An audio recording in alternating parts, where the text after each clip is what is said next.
Total تقریباً کوئی 1200 کے لگ بھگ جو ہے نا وہ گھر بہہ چکے ہیں، اور باقی لوگوں کے راستے منقطع ہیں، زمینی راستے نہیں ہیں اور اسی طرح پیدل راستے نہیں ہیں، لوگ بالکل محصور ہو کے رہ گئے ہیں۔ اور حالات اب ایسے بن رہے ہیں، ہمیں جو کالیں آ رہی ہیں وہ کہ بالکل ان کے پاس راشن وغیرہ کچھ بھی نہیں ہے، ہمارے پاس بھی کوئی ایسا سسٹم نہیں ہے کہ ہم ان تک راشن پہنچا سکیں، چونکہ بغیر وہاں ہیلی کے ممکن نہیں ہے راشن کا پہنچانا۔ ہم نے کافی کوشش کی ہے، آرمی والی ہیلی جو ہے وہ 1-2 دفعہ گئی ہے، لیکن بہت سارے علاقے ایسے ہیں کہ وہاں اب تک کسی چیز کی رسائی نہیں ہو سکی۔ اب آپ کو معلوم ہے کہ یہاں اتنے زیادہ راشن تو اسٹاک نہیں ہوتا، زیادہ سے زیادہ ہفتہ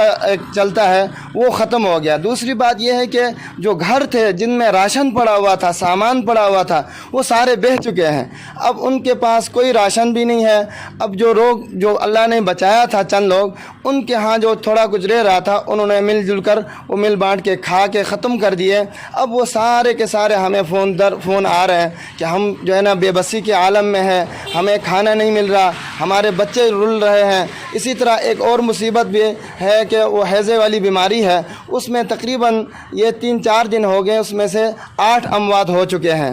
اور اسی طرح مزید جو ہے ہمیں خدشہ ہے اور ہمیں بہت خوف ہے، ہم اس لحاظ سے بھی بہت پریشان کن حالات سے گزر رہے ہیں۔ تو ہماری گزارش یہ رہے گی، حالات تو اللہ کی طرف سے آتے ہیں، لیکن مسلمان ہونے کی حیثیت سے اور ایک انسانیت کی تقاضا یہ ہے کہ وہ لوگ آئیں اور ان حضرات جو ہمارے مشکل میں پھنسے ہوئے ہمارے بھائی، اس مشکل گھڑی میں ہمارا ساتھ دیں۔ میں بحیثیت تحصیل چیئرمین میں ان تمام دفاعی اداروں سے گزارش کروں گا کہ وہ ہمارے کوستان کا رخ کریں، ہمارے اس بے بسی کے عالم میں جو مظلوم عوام رل رہی ہے ان کے سروں پہ دست شفقت رکھیں اور ان کے ساتھ اس دکھ میں برابر کے شریک ہوں۔ اب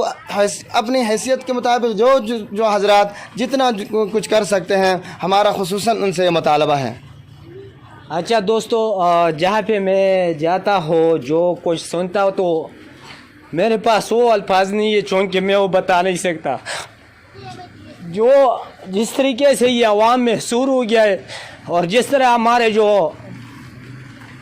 وہ صاحب اختیار لوگ ہیں جس کے پاس وسائل موجود ہے وہ ان تک نہیں پہنچاتے،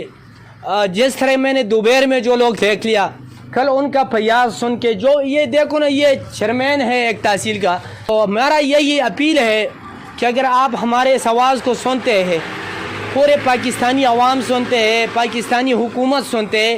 تو کم سے کم جو 7-8 گھنٹے کے فاصلوں پہ جس دروں میں لوگ محصور ہو گیا ہے ان تک کھانے پینے کی کوئی چیز نہیں ہے،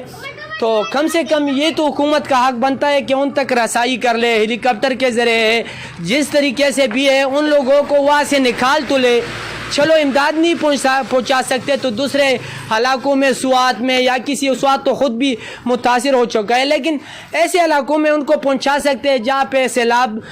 نے ان علاقوں کو متاثر نہیں کیا ہے، لوگ ان تک رسائی نہیں ہوا ان لوگوں کے مطابق۔ اور میں نے خود بھی بہت سے لوگوں سے میں نے ریسرچ کیا کہ ان لوگوں کو تک رسائی مشکل ہے، ابھی یہ بھی معلوم نہیں ہے کہ لوگ وہ مر گیا ہے یا زندہ ہے۔ تو پاکستان آرمی کو چاہیے کہ وہ یہ بھی ایک جنگ ہے اور اس جنگ میں وہ میدان میں آ کے کھڑے ہو جائے۔